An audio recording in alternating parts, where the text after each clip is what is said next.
Final 12-man lineup ng Gilas Pilipinas na lalaban sa second window ng FIBA World Cup Asian Qualifiers. Nilabas na ng SBP. Kayanin kaya ng ating national team ang dalawang teams na tinuturing na pinakamalakas sa tournament na ito. Atin din ngang kilalanin ang roster ng Tall Blacks at Boomers na kakaharapin ng Gilas Pilipinas sa mga susunod na araw. Pero bago nga yan, eto solid na basketball molten. Dating 1,437 pesos. Ngayon nga ay mabibili mo na lang ng 475 pesos sa Shopee. Limited offer lang nga ito. Kaya ano pang hinihintay mo? Click mo na nga yung link sa comment section sa ibaba. Sa Webes na nga magaganap ang inaantay ng mga Gilas fans ang pagsisimula ng second window ng FIBA World Cup Asian Qualifiers kung saan una nga makakalaban ng ating national team ang Tall Blacks o New Zealand. Magkakaroon nga tayo ng home court advantage kung saan gaganapin nga sa Maua Arena ang kanilang dalawang games this window. Pero despite nga sa crowd advantage ay hindi nga natin makakaila na mahihirapan talaga ang Gilas sa kanilang mga susunod na laban. Pero desidido pa rin nga si Coach Tim Cone na kayang-kaya pa rin nga natin talunin ang Australia at New Zealand kahit na wala ang ating top local player na si Kai Sotto. Ngayon nga ay nilabas na ng SBP ang final 12-man lineup ng Gilas na sasabak sa paparating na window kung saan kasama nga dito sina Justin Brownlee, Dwight Ramos, AJ Edu,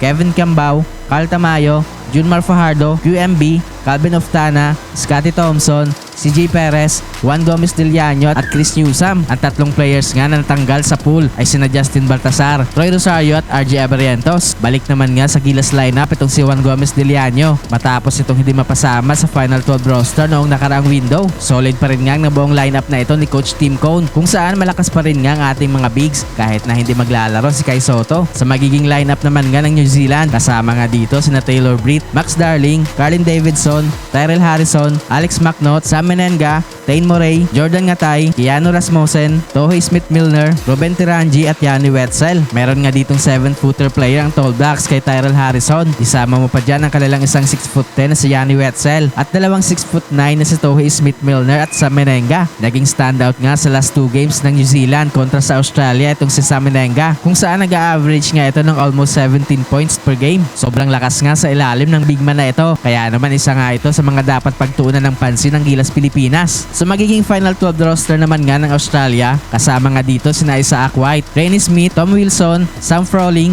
Jack White, Nick Kay, Tanner Krebs, Jacob Holtz, David Aquera, Elijah Pepper, Mitch Creek at Statman. Meron din nga silang isang 7-footer kay Sam Froling. Isama mo pa dyan ang kanilang dalawang 6'10" kay Jacob Holt at David Aquera. Meron din nga silang isang 6'9" kay Nick Kay. Bukod nga sa matatangkad sila, ay mas lamang din nga sila sa athleticism kumpara sa ating mga bigs. Kaya naman masusubukan nga sina QMB, Junmar Fajardo at AJ Edu pag makaharap na nila ang Australia at maging ang Tall Blacks. Sa ngayon nga ay kasalukuyang number 3 sa power rankings ang Gilas Pilipinas kung saan ang number 1 nga dyan ay ang Australia at sinundan naman nga yan ng South Korea habang ang isa naman nga nating mga kalaban this window na New Zealand ay kasalukuyang nasa 9th spot sa power rankings. Kaya naman good luck nga para sa ating Gilas Pilipinas. Sana nga ay may panalo nila ang kanilang dalawang laro kontra sa Boomers at Tall Blacks.